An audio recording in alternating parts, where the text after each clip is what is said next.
ভোটের আগে পান্ডুয়ায় বোমা বিস্ফোরণে মৃত্যু হলো এক কিশোরের। গুরুতর জখম দুজনের চিকিৎসা চলছে চুচুড়া ইমামবাড়া হাসপাতালে। সোমবার অভিষেক বন্দ্যোপাধ্যায়ের সভা রয়েছে পান্ডুয়ায়। সেই সভাস্থল থেকে কিছুটা দূরত্বে ঘটল ভয়াবহ ঘটনা। পান্ডুয়ার তিন্না নেতাজি পল্লী কলোনিতে খাদের পাড়ে এই ঘটনা। মৃত কিশোরের নাম রাজ বিশ্বাস, আহত দুইজন রূপম বল্লভ ও সৌরভ চৌধুরী।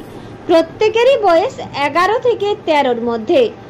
স্থানীয় সূত্রে খবর, সোমবার সকাল 8:30 নাগাদ পান্ডুয়ার তিন্না এলাকার একটি পুকুর পাড় থেকে হঠাৎই প্রচণ্ড বিস্ফোরণের শব্দ শোনেন স্থানীয় বাসিন্দারা।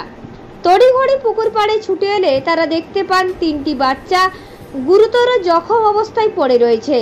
3 জনের মধ্যে 2 জন নড়াচড়া করছে, অন্য একটি কিশোর রক্তাক্ত অবস্থায় লুটিয়ে পড়ে রয়েছে পুকুর পাড়ে।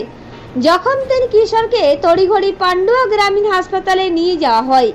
একজনের মৃত্যু হয়, 2 জনকে আশঙ্কাজনক অবস্থায় চুচুড়া ইমামবাড়া হাসপাতালে পাঠানো হয়। স্থানীয় এক বাসিন্দা সুকান্ত মিস্ত্রি বলেন, প্রতিদিনের মতন তিনি স্নান করতে যাচ্ছিলেন, সেই সময় বিস্ফোরণের শব্দ শুনতে পান। তড়িঘড়ি পুকুর পাড়ে গিয়ে দেখেন জখম অবস্থায় পড়ে রয়েছে 3 কিশোর। কিভাবে ঘটনাস্থলে বোমা এলো, কারাই বা সেখানে বোমা রেখে গিয়েছিল, এই বিষয়ে কারোর কিছু জানা নেই। বাচ্চারা প্রতিদিনের মতন খেলা করতে ওই জায়গায় এসেছিল, সেখানেই প্রচণ্ড বিস্ফোরণে প্রাণ যায় একজনের, গুরুতর জখম আরও 2 জন। গোটা ঘটনায় এলাকায় গভীর শোকের ছায়া নামে। ঘটনার তদন্ত শুরু করেছে হুগলি গ্রামীণ পুলিশ।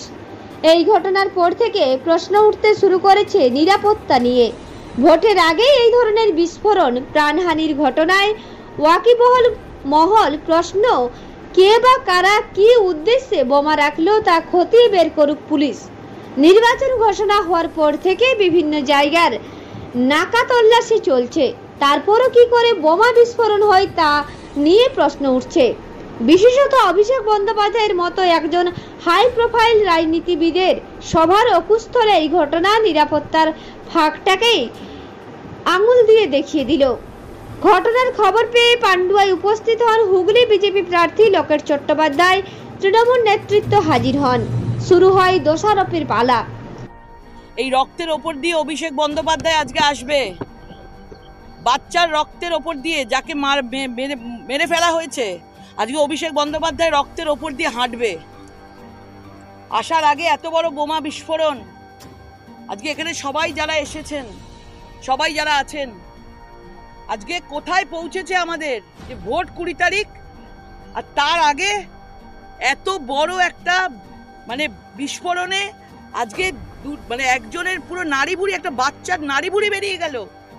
আজকে প্রত্যক্ষদর্শী যিনি আছেন মা, উনি বলছেন বাইরে থেকে বেড়াতে এসেছিল এখানে ছুটি কাটাতে, সে মারা গেছে এবং পুলিশ ডেড বডি নিয়ে গেছে পান্ডুয়া হসপিটালে, দলা করে নিয়ে গেছে। আর 2 জন এখন হসপিটালে, ইমামবাড়া হসপিটালে আছে। এখনো আমরা সঠিক তথ্য জানি না আর কত কি 2 জনের অবস্থা কিরকম আছে। এবং এই সন্ত্রাস বোমা শিল্প 2018-র পঞ্চায়েত থেকে চলছে। এইখানের দায়িত্ব কার ছিল? অসীমা পাত্র 2018-র এই পান্ডুয়ার দায়িত্বে ছিলেন, তখন থেকে দায়িত্বে আছেন উনি, এবং তখন থেকে তার আগে সিপিএম এর বিধায়ক ছিল।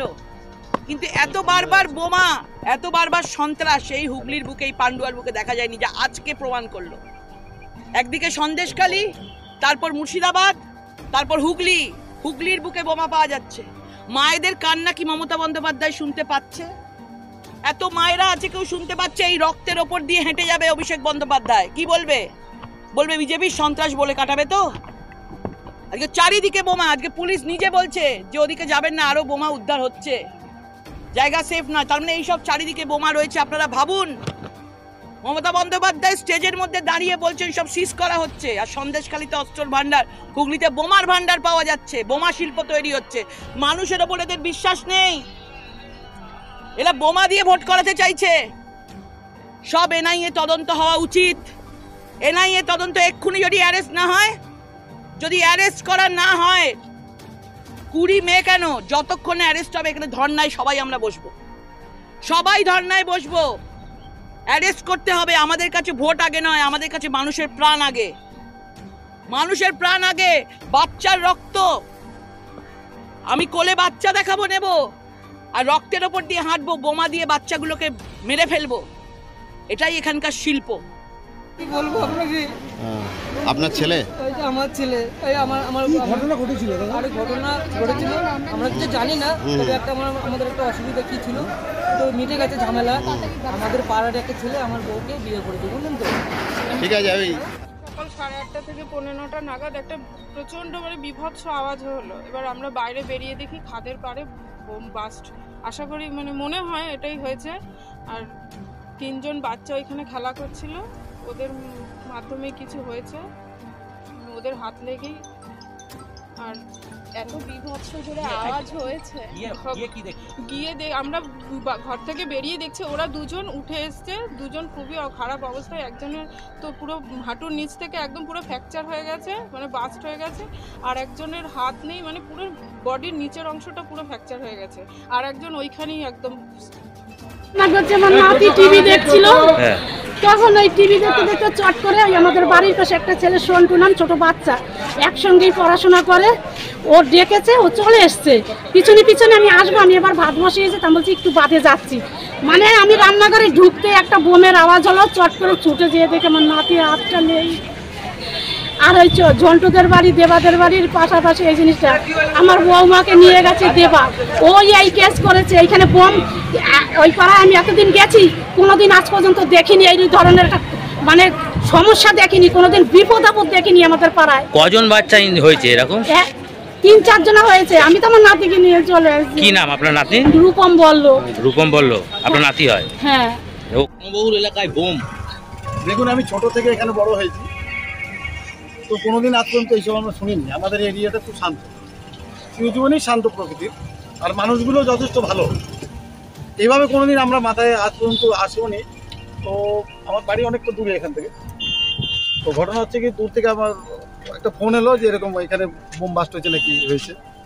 আর কেউ বলছে গ্যাস সিলিন্ডার, কেউ বলছে বোম, এরকম শুনেই এসছে। তো এসে তো দেখলাম যে বোম বাস্টই হয়েছে, আর সেক্ষেত্রে 2 জনা মারাও গেছে।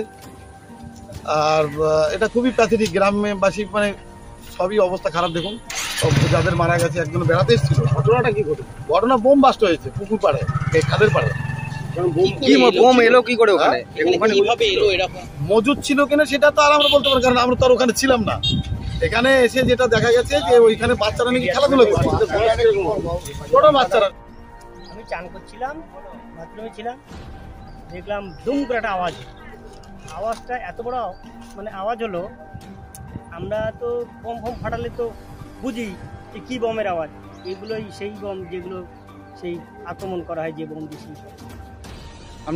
হুগলি থেকে প্রীতম সাধুকা রিপোর্ট, রূপসী বাংলা মিডিয়া।